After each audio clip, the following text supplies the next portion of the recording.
Welcome to Kenton's videos. Enjoy the video.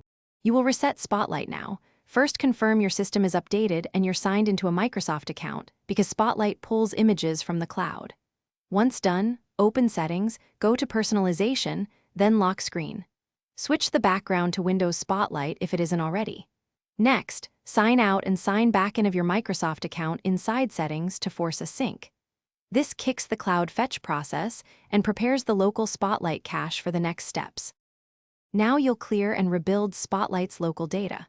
Open PowerShell as administrator.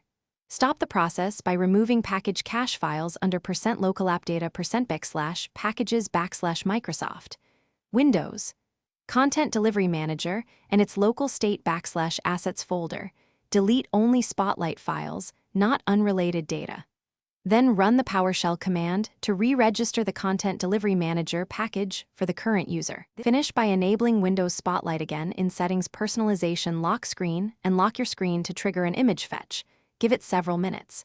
Make sure your network is unrestricted and your system clock is accurate because authentication and downloads fail with wrong time.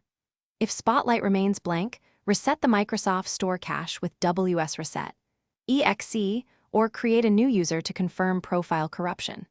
These steps resolve nearly all cases. If problems persist, repeat the reset sequence and check for enterprise group policies, blocking Content Delivery Manager.